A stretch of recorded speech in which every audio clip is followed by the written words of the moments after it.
I think for creatives, man, don't focus on just solving visual problems. Look at solving bigger problems, business problems, world problems, because we have the most interesting lens on the world. We can look at very different things and connect the dots where no one else sees it. Welcome to the Passion Behind the Art Show. It's all about diving in with individuals to learn the story behind their passion. It's your host, Daryl Pinna. Now, I have a bunch of new stuff that I'm planning to do. Planning to do a bunch of giveaways. I really did a few giveaways leading up to Creative South, and I really enjoy just giving away stuff. So go to passionbehindtheart.com to sign up, and I'm going to be doing exclusive shows and giveaways and discounts and just giving back to you awesome people that have been listening to this podcast. Thank you for everyone that purchased a shirt from Cotton Bureau, the podcast shirt from Cotton Bureau. Can't wait to see you guys. Once you get your shirt, share a pic with you wearing it, and you may just get something. Matter of fact, you are. So share a pic once you get your Passion Behind the Art shirt, and something will be on your way. And just hashtag Passion Behind the Art, or tag the podcast handle, which is PBTA Podcast. All right. So let's jump into this week's episode. Another awesome individual. All right. I'm excited to have Matthew Encina, creative director at Blind. You know him from the future. Matthew, welcome, brother. Hey, man. Daryl, thank you so much for having me. I'm so excited to be here. Dude, I'm glad we made this happen. You know how schedules is, but I'm glad we're finally able to do this. Yeah, we were playing email tag for a little bit, juggling, mostly because of my fault. But now I'm glad we get to connect and finally sit down and chat. All right, so let's go as far as you possibly can. The beginning. How did this creative journey start for Matthew? Oh man, for me, it probably started even in my early days, probably when I was 4 years old or 5 years old when I was in kindergarten. And I think the first time I knew I was going to be a designer is when I was playing with another kid. We were playing Legos, right? So there's a bunch of Legos out and we're all building stuff. And I noticed something of myself. The other student, the other kindergartner there, he was building something, mixing up all the colors. I couldn't tell what the heck he was building, but I couldn't play with him. I couldn't play with him after that. For me, what happened is just like I was building some cool race car with like this nice colorway, black and red and everything. Like everything was designed perfect, like all nice.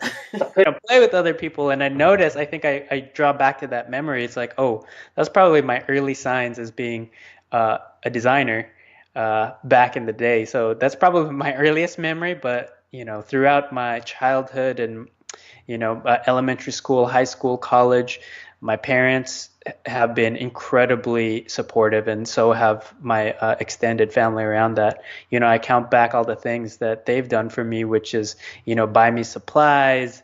Whether that those are pencils or comic books to reference or watercolors, like they've always been 100% supportive, and they never got in my way as far as trying to push any type of career on me. I think they saw it early on that I was creative, so they definitely nurtured that. And I think for them themselves, especially on my dad's side, they're all artists on the side. They like to paint, they like to draw, but none of them have pursued it as a career. So maybe part of it was them living vicariously through me, but also I think it's just because they're just good-natured people, and they want to see the people around them succeed.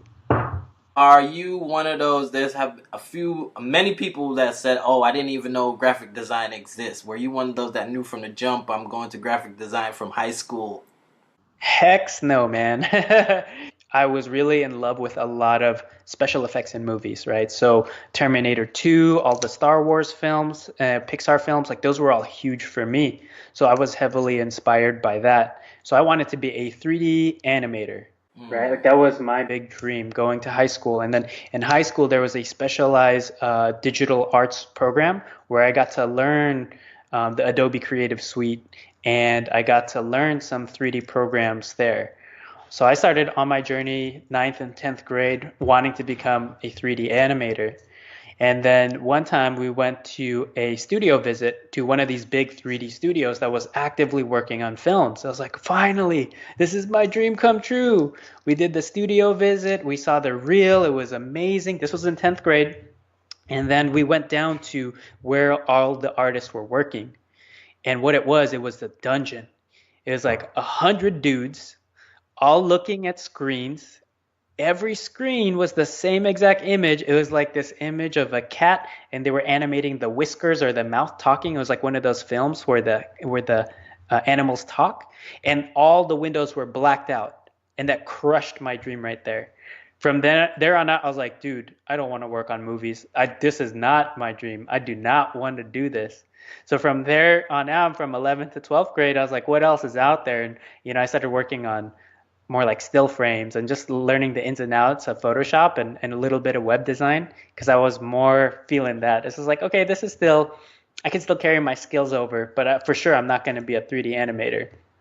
And then fast forward a couple of years later, I went to Art Institute first for graphic design. Then I went to Art Center for my bachelor's in graphic design. And I thought I was just going to be a print guy. I started working as a editorial designer for Punk magazine back in the day. That was Oh one of wow. my first professional jobs as a graphic designer. That was still in college. But I got bored, man. I got bored. It was like halfway through Art Center, or maybe 1.5 years left. I got pretty bored, and I was like, man, I'm doing the same thing. Like I have a solid portfolio, but I'm doing the same thing. That's when I met some other students, some peers that were getting into motion design, which I did not know existed. Oh. Which for those listening in, motion design is essentially moving graphic design. And at the time, this was around 2006, it was very popular in TV commercials. So all the TV commercials back in the day had like special effects or were fully animated. This was probably the prime time to be in that industry. It's like mid to late 2000s was very hot. So I was getting into that. I got reintroduced to motion design, which is unusually a combination of the thing I used to hate, which was animation, and then the thing that I was going to school for, which was design. And so this was like a nice medium between the two because, secretly I still love all the animation stuff. That lifestyle, it really shocked me. It was a culture shock. And maybe I just wasn't mature enough at the time to see that. So now comes along this thing, motion design. I spent my last year at Art Center hyper focusing on that. It's like I ditched my old portfolio. My portfolio was now geared and being built up towards becoming a motion designer in the TV commercial world. That's where I met Chris Do, who's the founder of Blind now, where I'm a creative director at. And he was my mentor there. He was my instructor.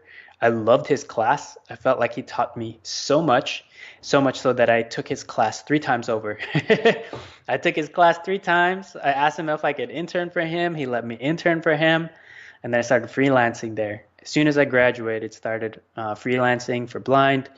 Uh, Man, yeah, and then I started freelancing in the motion design industry, going to different studios, and this was around 2007. Things were, again, like I said, very hot in the TV commercial space. So me and my friends that I graduated with, we were getting approached by clients. Basically, a lot of these big studios that we'd freelance for, they would kick us down work because they're like, hey, this budget is not big enough for us. We're way too busy. Here, do you guys want to take this on? They trusted us. So what they did is they passed us their smaller clients. And so work was literally falling in our lap. And we are just like freshly graduated students. So me and my friends were like, dude, why work for the man? Why work for another studio? Let's just make our own. So me and my friends, we decided to form a studio very foolishly. This was 2007. We called it Born, Born. And so we formed a studio. We didn't know anything about business. We're just like, man, we make cool animated stuff. We cut together a reel, and again, work was just falling in our lap. So it was amazing times. 2007. I'm working with my buddies. We're making cool stuff, and we're kind of in charge of our own destiny. At least we thought. And then what happens? 2008 happens. Happens. 2008 happened. So the housing market crashed in the US, and you know what happened from there. It trickled down and destroyed many industries, right? There was so much unemployment everywhere. All of the ad agencies, all the brands, they were pulling money out of advertising and wherever. Like everybody had to be very thrifty and very smart about where they spent their money. So what happened to us, young kids who were just getting work thrown into our lap? The work dried up. And then at that point, we all found out everything that we didn't know about business, which is how do you go out and get more work? How do you do business development? How do you run a profitable business? Like all this stuff we didn't even consider because all we wanted to do was make cool work. And it was happening for us for a little while, like we went on to do that for 2 years. 2009, we just decided to call it quits, man. It's like, dude, like we're barely scraping by. I want to make sure that we salvage our friendship out of this. We're all kind of stressed out running the studio. So we decided to part ways. Luckily, we're all still friends. And then I just went back to freelance for a couple years. Wow, that's crazy, man. Yeah. Quick question. It was just kind of nagging. What was the reason for them darkening out the room and making it look so like? Was it is that to eliminate distraction or something? No, okay. So in a lot of studios where they're working on visual work, usually it's blacked out because they don't want the glare on their screen. They don't want the glare on the screen so they could see all the details that they're looking at, and the color is the highest fidelity possible. I didn't know that. It's just like, it just looked like a dungeon to me. I was like, nah, man, I am not down for that. That was interesting though. That's good to know. So fast forward now. You're pretty established, doing your thing. Like, what does the first hour of your day look like currently? When I wake up, or first hour when I get to work? You decide. Usually I wake up around 6:30 a.m. And what I'll do is make a coffee. And usually it takes me about 45 minutes to wake up my mind. So I'm just like sitting there, taking my time, making my coffee, getting ready, either to do some work very early morning or to go to the gym. I alternate days. So either I like to go rock climbing in the morning, right at 7, or I like to, while it's very quiet, just be alone with my thoughts so that I could be incredibly productive. I find that early morning phase, because no one's coming into my office, no one's bothering me, I'm not getting bombarded with emails or messages, it's quiet, so I have time to think. So sometimes I'll work on content for the future channel, sometimes I'll work on a talk that I'll be giving in a couple of weeks. It just all depends where I'm at, but I use that space to be productive either physically or be productive mentally, and just let my mind be quiet and focus on the things that I need to focus on. So that's about the first hour of my day. And then I get into work about 10 a.m., which is the hours that we start at Blind and The Future. And I'm there till 7 p.m. Okay, cool. Cool. It's funny about that getting up early thing. I started that about, I would say, consistently almost 2 years ago. And it's completely changed everything for me. The whole idea of getting up early and getting your mind right, it completely changed everything. How did it change you? Well, for one, that's when I was most focused. Because before, I used to just try to grind out projects, which I still do sometimes, but grind out projects late night, half asleep, you know what I mean? But getting up early, especially when it comes to writing, getting up early and writing and just kind of doing the things that needs my thoughts, I think works better for me in the morning time. Right. Yeah, I'm the same way. And I know there's people that function better late at night. Like my wife is like that. She functions into the late hours of the night, and she's very productive then. For me, it's the early morning where it's just like I have the most energy at that time. And that's where I'm the most productive, whatever I decide to put my mind to. And as you said, nobody needs you at that time.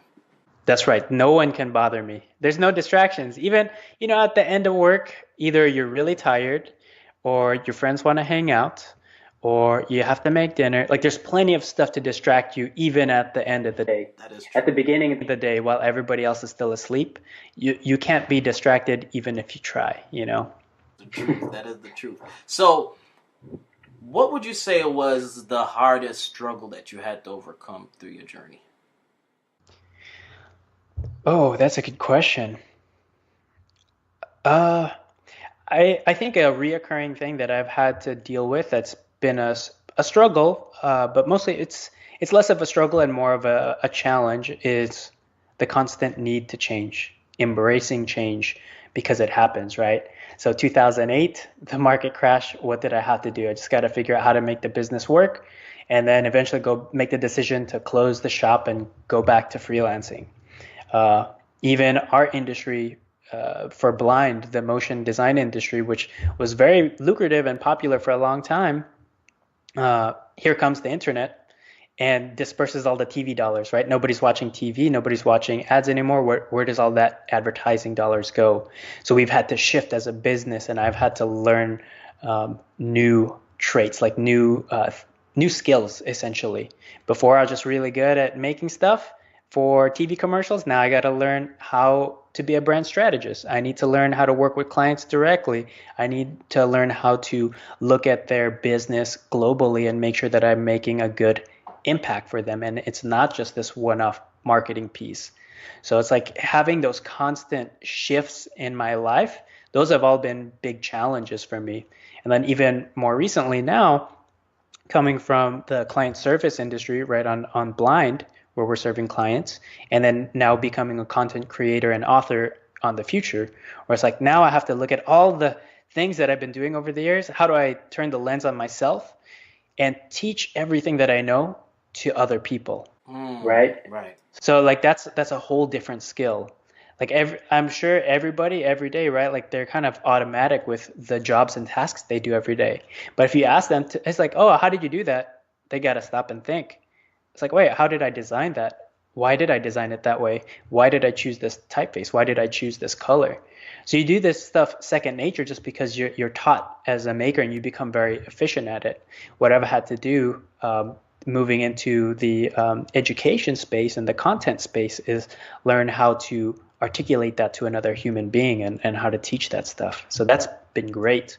All of these have been very big milestones for me to be able to learn new skills and pick that up and change along the way. And I think that's going to be key for anyone. Like as you're going through your career, you're always going to face change, whether that's external, internal, or something that you drive yourself, right? Things will happen to you, and you can't just cross your arms and say life sucks.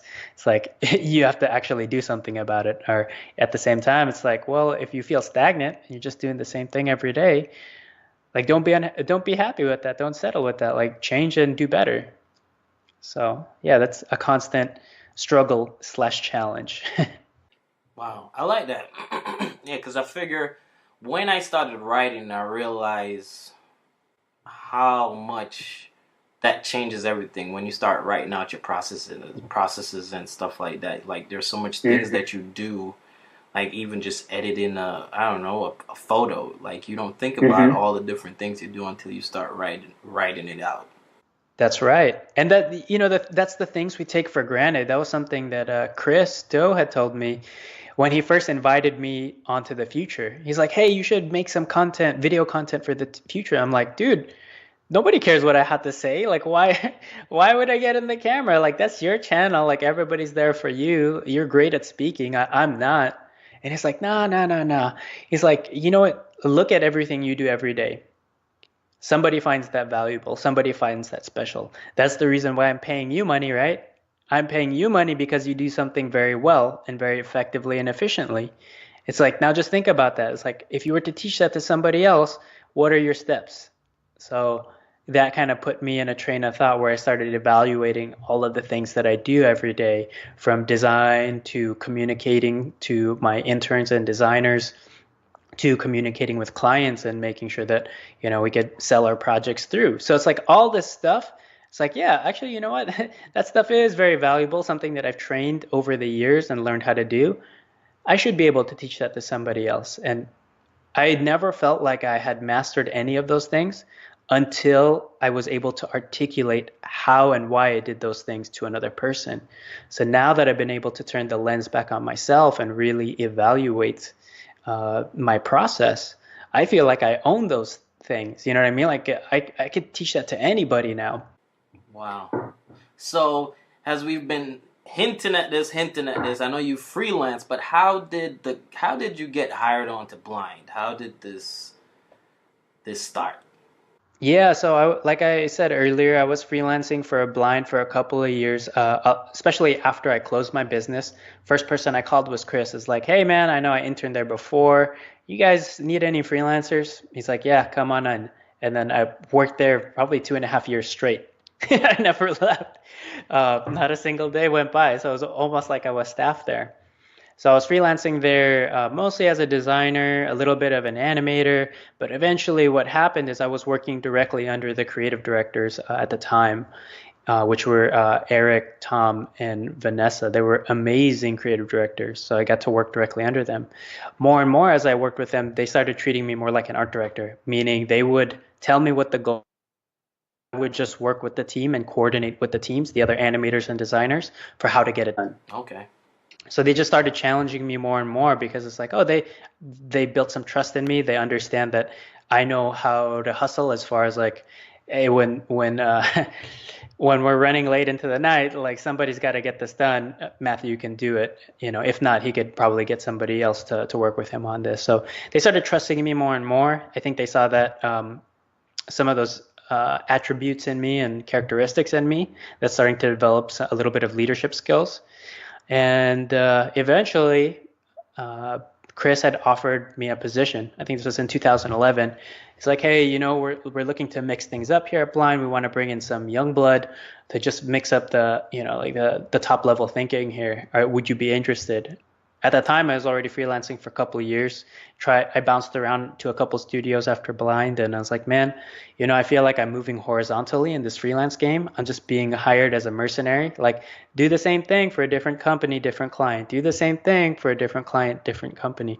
It's like I feel like I didn't have much impact. So this came at the right time, and eventually I joined on as a creative director, and I had to learn a whole lot of new skills that were client facing and team management that was had very little to do with making.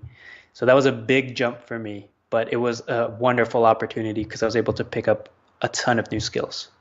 So now this you're part of Blind, you're a creative director, and the future has birth. I know you said a part of your role there is creating content. Like where do you see yourself in that atmosphere down the line? You know, we're still a fast evolving and fast growing company. So part of it is making sure that we're serving our audience properly, making sure they're getting the types of content that's actually helpful to them. So I'm heavily involved in creating the content, courses, and kits, stuff that really help our audience and creatives around the world level up.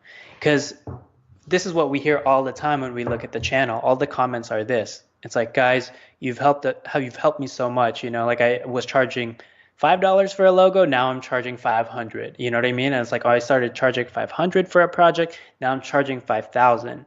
Like, you know, I charge zero for my thinking, now I'm charging 5,000 for my thinking. You know what I mean? It's just like crazy great feedback that it motivates all of us here at the future, motivates me to keep pumping back into that community because I feel like creatives, designers at this point, like we can be the most powerful people in this world because of our way of how we look at things, which is to take two very disparate things, combining them together and finding some interesting connection or solution between those things, right? Those are things that computers can't do yet, right? Like our jobs for for the time being is pretty safe just because we're able to look at things in a very different lens that other people or you know creative thinkers don't really look at in the same way.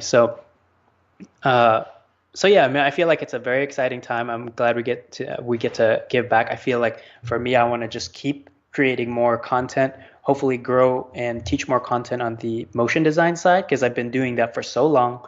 We don't have too much of that stuff on our channel. So I definitely want to put out more content there. I just had released my first course on our Academy site, which is super cool. So we launched a course to teach people how to make style frames, which is something that I've been doing for a long time. And I really hope to just do a lot more of that and help the business side of it grow. Because a big side of this, like 99% of what we do is giving away free content, free knowledge, right? Just because it's so great for the community.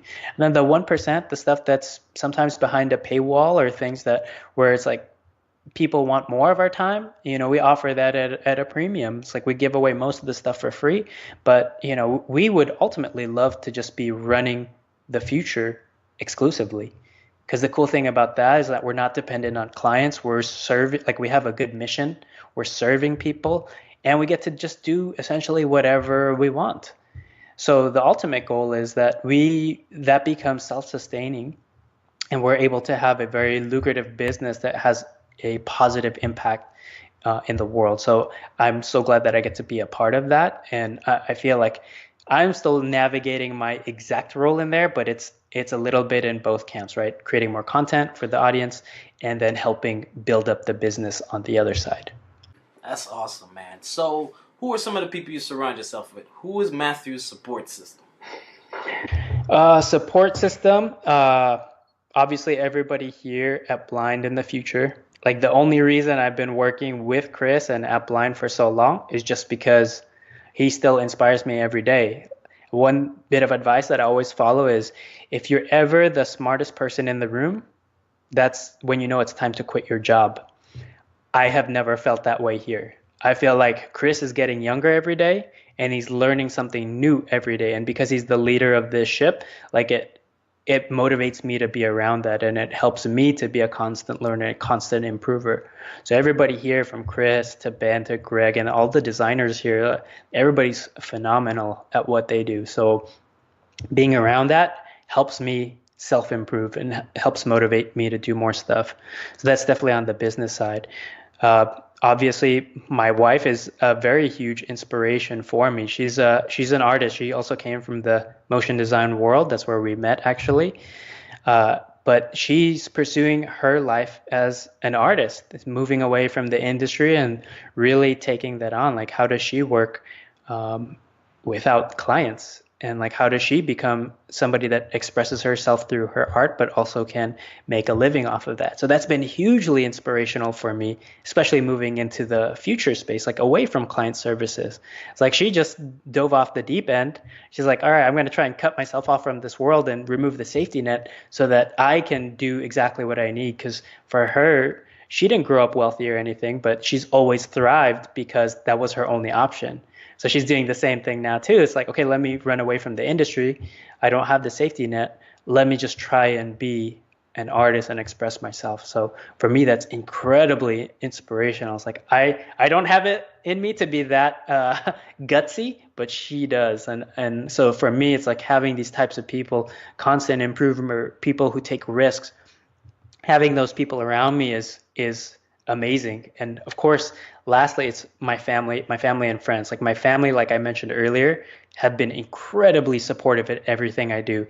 Whenever I post something, my mom and my dad, they're always liking and sharing. Like maybe they don't always know what it is, but they're always liking, sharing, commenting on Facebook. But I love that. You know what I mean? It's like she really is proud of me, my mom and my dad. They're very proud of what I've accomplished. So having that support, that base, to feel like, yeah, even if I'm having a bad day, somebody still is proud of me. There's something that I'm doing that's making somebody else happy, or my parents are looking at me. It's like, no, you did really well for yourself. So all that support, that mix of support, has been foundational for me to grow and evolve into the person that I am today.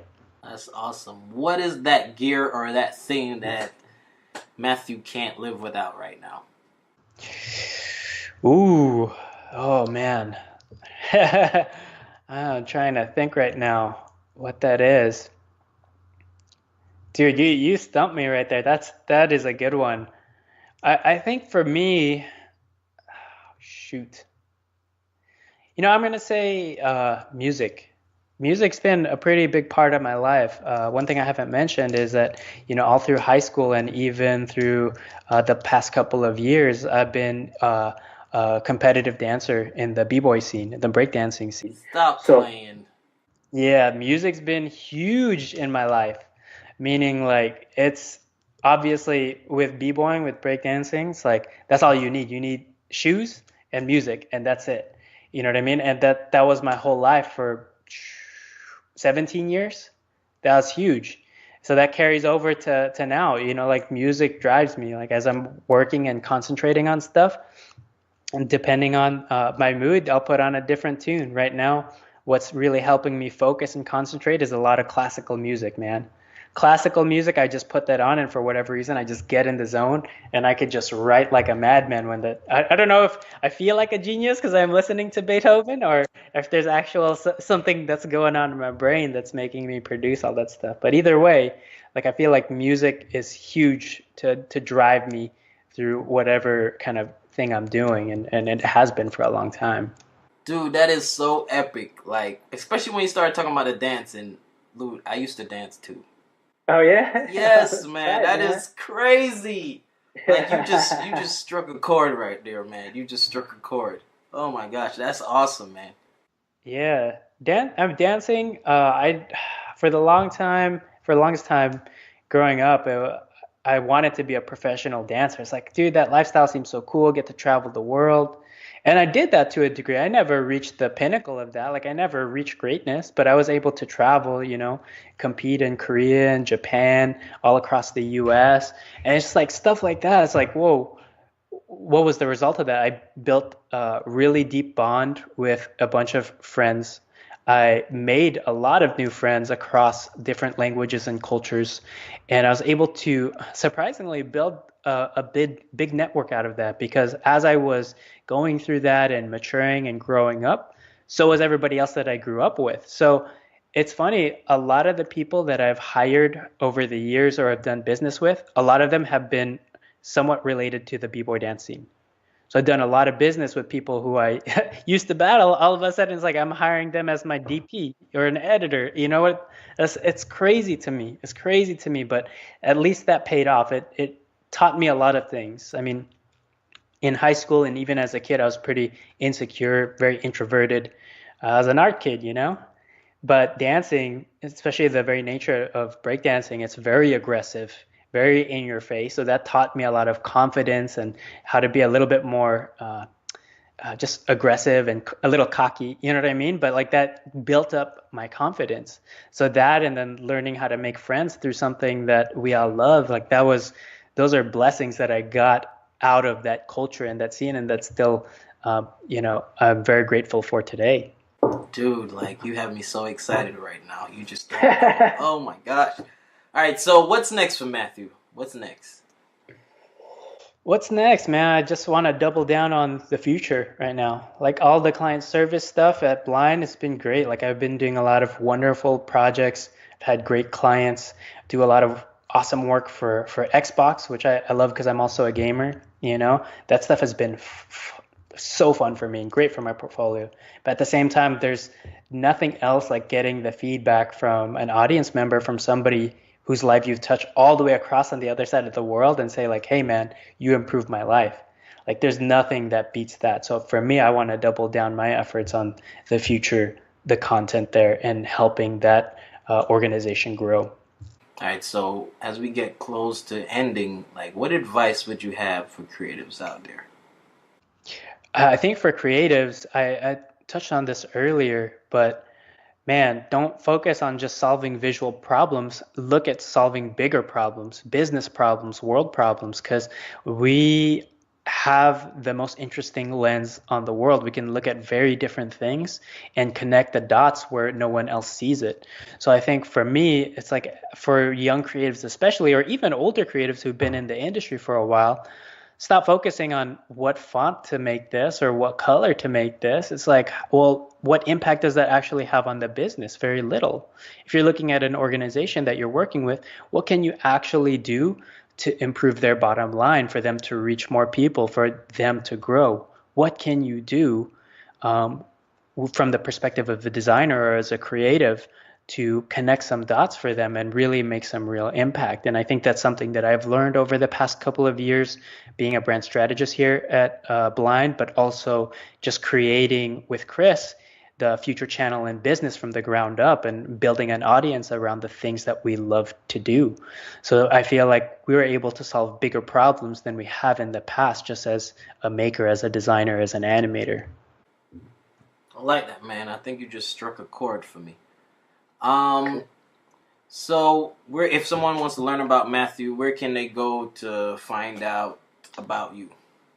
Yeah, best place to find out about me is MatthewEncina.com. That's MatthewEncina.com.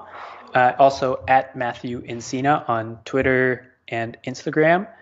If you want to learn more about Blind, that's blind.com. And if you want to learn more about The Futur, our content and education platform, you could look up thefuture.com or The Future is Here on YouTube. And future is spelled a little funny. There's no E at the end, so it's THEFUTUR. Yeah. Every time I keep remembering when you guys had Draplet on, he was like, "The future, where's the E?" Yeah, man. I mean, it's tricky. Like nowadays, if you want to capture all the different handles, the websites and stuff, you have to work some weird, tricky names. And for Chris, a lot of it was based off of his favorite font, which is Futura. Oh, gotcha. Futura. That was one of his favorite fonts, Futura. He just lopped off the A there, and it's like future. So that's where we got it, and it's part of it's out of necessity, and part of it's out of Chris really liked that, and it's something that I really like. I like the name, and whenever people hear, it's like, whoa, the future. What is that? Dude, I mean, this has been awesome, man. I really appreciate you coming on. I really enjoyed this. This was great, man. Loved your story. Oh, thanks so much, and thanks for having me on, Daryl. I hope your audience got something out of this. Dude, I'll definitely keep in touch, but for now, I'm going to let you go. Thanks again, Matthew. All right, thanks, man. All right, blessings, brother. Thanks. Thanks for listening to this week's episode. Go to passionbeyondtheart.com to learn more about what's going on and to be a part of the Facebook group, the giveaways, and much more, especially the in-depth shows that's coming up. Those will be exclusive shows. They'll be very in-depth to a particular subject matter. All right, so go to passionbeyondtheart.com. Be blessed.